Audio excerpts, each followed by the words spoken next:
Good morning, dear student. I am from TSN Senior Secondary School, class 11, subject chemistry, chapter number 2, structure of atom.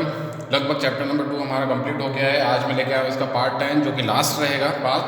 अब हम जो है next जो मेरा video आएगा वहाँ पर हम चैप्टर नंबर 3 से स्टार्टिंग करेंगे। ठीक है, चैप्टर नंबर 2 जो है वो हमारा आज कंप्लीट हो जाएगा। देखिए चैप्टर नंबर 2 का पार्ट 10 है। आपको ध्यान होगा पार्ट 9 में हमने स्टडी क्या किया था। ठीक है, आपको ध्यान होगा पार्ट 9 में हमने स्टडी किया था। क्या स्टडी किया था? हुन्स मल्टीप्लिसिटी रूल और पाउली एक्सक्लूजन प्रिंसिपल, इन दोनों की हमने स्टडी करी थी किसमें? पार्ट 9 में। ठीक है, हुन्स मल्टीप्लिसिटी रूल और पाउली एक्सक्लूजन प्रिंसिपल, इन दोनों की हमने डिस्कस किया था इस पर पार्ट 10 में। आज हम वही प्रैक्टिस कर रहे हैं। Of principle, Pauli exclusion principle और हुन्स मल्टीप्लिसिटी रूल के अकॉर्डिंग कैसे इलेक्ट्रॉन्स को जगह देते हैं हम ऑर्बिटल्स में, उसी चीज़ की हम प्रैक्टिस करेंगे आज। तो देन देखिए डियर स्टूडेंट, मैं आपको एक चीज़ और बता दूं जिस पर हम पहले डिस्कस कर चुके हैं कि सबसे पहले 1s को भरा जाता है इलेक्ट्रॉन से, फिर 2s को भरा जाता है, फिर 2p को, ठीक है, फिर 2p को भरा जाता है, फिर उसके बाद किसको जगह दी जाती है? 2p के बाद 3s, फिर 3p, फिर 3p के बाद में 4s आता है, ना कि 3d आता है। यही चीज़ आपको ध्यान रखनी है। ठीक है, फिर 3d आता है, बात समझ में आ गया। फिर उसके बाद 4p आता है। ऐसा क्यों है? तो इसके लिए भी आपको एक चीज़ ध्यान रखनी है, n+l रूल। n+l रूल, देखिए ये रूल क्या है। ठीक है, मैं आपको बता देता हूँ n+l रूल क्या है। देखिए मैं एक चीज़ और क्लियर कर दूँ कि यहाँ पर जैसे 1s लिखा हुआ है ना, तो ये आगे वाली डिजिट तो किसको बताती है? n को, और ये वाली डिजिट एक्चुअली में किसको बताएगी? l को। ठीक है, बात में आ गया। और आपको पता है कि भाई l की वैल्यू जो है वो s के लिए क्या होती है? 0, p के लिए क्या होती है? 1, d के लिए क्या होती है? 2 और f के लिए क्या होती है? 3। ठीक है, तो अब आप देखिए जैसे इसके लिए हम करें n+l, इसके लिए हम अगर n+l करें तो 1+0, क्योंकि s के लिए l की वैल्यू तो 0 है, आपको n+l करना है। ठीक है, तो 1+0 क्या हो जाएगा? 1। 2+s, s के लिए 0, तो 2+0, l की वैल्यू 0 है ना s के लिए, तो इसके लिए क्या हो जाएगा? 2 + 1 3, क्योंकि इसके लिए p के लिए l की वैल्यू क्या होती है? 1। ठीक है, 3+0 3, 3+1 4, 4+0 4, 3+2, क्योंकि d के लिए l की वैल्यू d के लिए क्या है? 2। ठीक है, तो कितने हो जाए? 5, और 4p के लिए 4+p, यानी कि इसके लिए भी क्या? 5 वैल्यू है ना, यहाँ पर ऊपर लिख देते हैं। 4p के लिए क्या होगी? 5। तो अब आप देखिए n+l रूल क्या बोलता है कि जिसके लिए n+l की, जिस ऑर्बिटल के लिए n+l की वैल्यू सबसे कम आएगी उसको सबसे पहले भरा जाएगा। ठीक है, तो आप देखिए 1s के लिए सबसे कम वैल्यू आ रही है 1, क्योंकि ऐसी 1 वैल्यू किसी के लिए नहीं है, तो 1 वैल्यू आ रही है 1s के लिए n+l की, तो ये सबसे पहले इलेक्ट्रॉन से इसी को आप फिलअप करते हैं, सबसे पहले इलेक्ट्रॉन आप इसी में एंटर करवाते हैं। फिर बारी आती है 2s की, क्योंकि 2s के लिए आप देखिए n+l की वैल्यू क्या है? 2। फिर बारी आती है 2p की। ठीक है, 2p की, बट यहाँ पे कंफ्यूजन क्रिएट हो जाता है कि 3s की वैल्यू भी n+l के लिए, n+l की वैल्यू इसके लिए भी 3 थी और इसके लिए भी 3 है। ठीक है, 2p के लिए n+l की वैल्यू क्या थी? 3, और 3s के लिए भी n+l की वैल्यू 3 है, तो फिर किसको पहले इलेक्ट्रॉन से भरे? तो यहाँ पर फिर आपको ध्यान रखना है कि n+l रूल का एक और अपडेटेड रूल था कि अगर ऐसा कुछ हो जाए कि n+l की वैल्यू 2 ऑर्बिटल्स के लिए सेम आ रही है, तो जिसके लिए n की वैल्यू कम है, जिसके लिए n की वैल्यू कम है, उससे पहले इलेक्ट्रॉन से भरिए, उससे पहले इलेक्ट्रॉन से फिलअप करिए। तो 2p और 3s में देखिए यहाँ पर 2 है और यहाँ पर है 3, तो इसके लिए n की वैल्यू ऑब्वियसली बात है कम ही आएगी। ठीक है, तो n की वैल्यू कम है, तो ये सबसे पहले भरा जाएगा, फिर इसे भरा जाएगा। फिर आप देख सकते हैं 3p, तो 3+1 4, 4s, 4+0 4, तो देखिए इन दोनों में भी फिर किसको भरा जाएगा?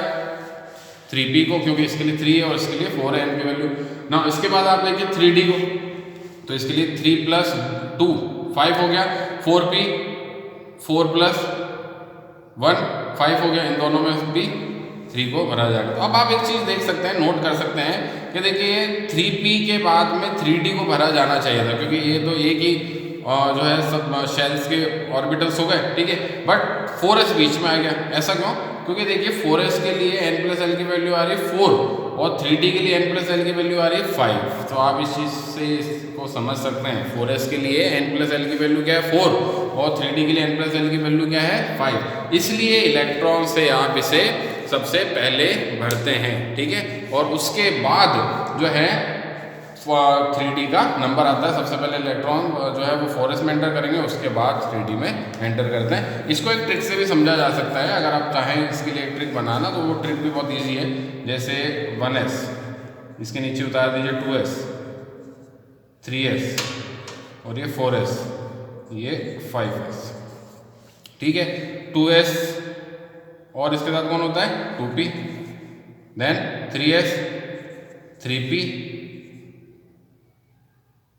4p और 5p, फिर 3s, 3p और इसमें कौन होता है 3d भी होता है, 4d,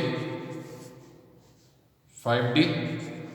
अब देखिए 4d की बात करें तो 4d के साथ कौन होता है 4f भी होता है, ठीक है। तो आप क्या करिए कि जैसे फॉर एग्जाम्पल मैंने एक एरो छोड़ा है, एक तीर छोड़ा है, सबसे पहले वो तीर जाके लग रहा है इससे, इट मीन ये इलेक्ट्रॉन सबसे पहले भरा जाएगा 1s, ठीक है, फिर उसके बाद में 2s, फिर उसके बाद में 2p, ठीक है, और 2p के बाद में वो तीर पेनिट्रेट करता हुआ किसको लग रहा है 3s को, तो 3s इसके बाद भरा जाएगा। फिर देन देखिए 3p, ठीक है, 3p के बाद में वो तीर किसको लग रहा है जाकर, एरो किसको लग रहा है 4s को, तो देन देखिए 3p के बाद 4s आ गया, यहाँ पर कैसे हुआ था 3p के बाद 4s, देन उसके बाद में 3p के बाद 4s, तो 4s के बाद कौन 3d, ठीक है, ये देखिए 3d, ये 3d, फिर 4p, फिर 5। इस तरह से भी आप इस चीज़ को समझ सकते हैं। एनर्जी ऑर्डर जो है इस ट्रिक से आपको बहुत इजीली याद हो जाएगा कि किस ऑर्बिटल को किस तरह से पहले भरा जाएगा।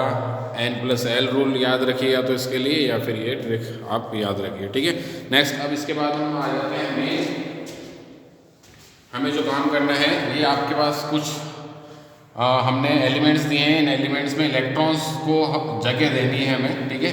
तो इन इलेक्ट्रॉन्स को हमें जगह देनी है, कैसे इलेक्ट्रॉन्स इसमें भरे जाएंगे उसके बारे में हम बात करेंगे। तो देन देखिए डियर स्टूडेंट, सबसे पहले अगर आप इलेक्ट्रॉन को भर रहे हैं तो आपको एक चीज़ ध्यान रखनी है कि इलेक्ट्रॉन्स को भरने से पहले आपको इन एलिमेंट के एटॉमिक नंबर याद होने चाहिए। तो मैं मानता हूँ कि 11th क्लास में आपको एटॉमिक नंबर